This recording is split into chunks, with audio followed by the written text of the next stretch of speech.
The spineless led by the brainless would be a neat summation of the current European Union. It might even be vaguely funny if it wasn't so dangerous. Let's have a look at what is happening right now. The EU, led by Germany's worst ever defense minister, every German newspaper, Ursula von der Leyen, and cheered on by the French and German governments, is threatening to hold hostage more than 19 million doses of the AstraZeneca vaccine due to be shipped to the UK. This has the very real potential consequence of killing British citizens. A charitable soul may interpret the jaw-dropping move as just not cricket, a less charitable one as an act of war. Indeed, the language being used across the channel has a decidedly sinister ring of 1939 about it. The talk is of seizing factories, waiving patents, and of course banning exports unless Boris Johnson surrenders British-made AstraZeneca jabs to the EU. This is the language of wartime. The threats, both open and veiled, of breaching treaties, reneging on agreements, breaking international law and ignoring world opinion is also straight out of the warmongers' playbook. Let's remind ourselves too that it has taken just 80 days for our friends in the EU to start baring their teeth. All a pretense at some collegiate post-Brexit way forward now as abandoned and wholly useless as a French vaccine. It is of course just the EU reverting to type. The project was set up as a protectionist bloc designed to favor French agriculture, and protectionism remains in the DNA of the EU.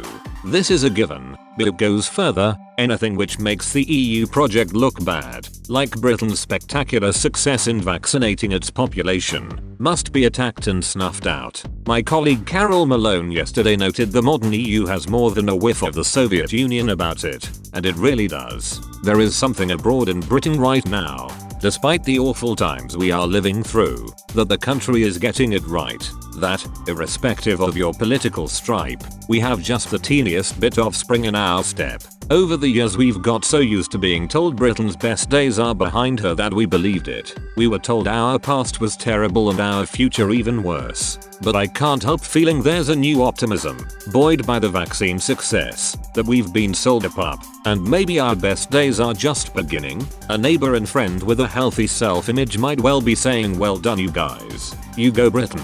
But not the EU.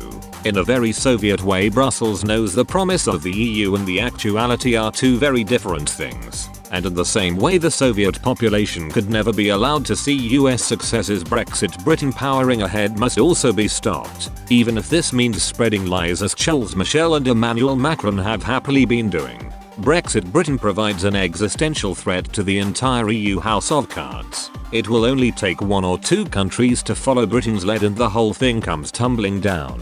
Which is why the EU has gone into rabid dog mode. Remember, it is withholding millions of vaccines it has told us repeatedly don't work. Just this morning, European Commissioner for Financial Services Mairead McGuinness repeated Ursula von der Leyen's threat on the Andrew Marr show. She was a touch unconvincing, as if she rather agreed with German newspaper Bild, which said the German EC president had disgraced Europe. But she discussed the threat again anyway. Ultimately, the moment of truth arrives on Thursday at a European Council summit to decide on whether to enforce Ms von der Leyen's threat. Defense Secretary Ben Wallace warned the EU the world is watching. It remains to be seen whether the good burgers in Brussels give us stuff.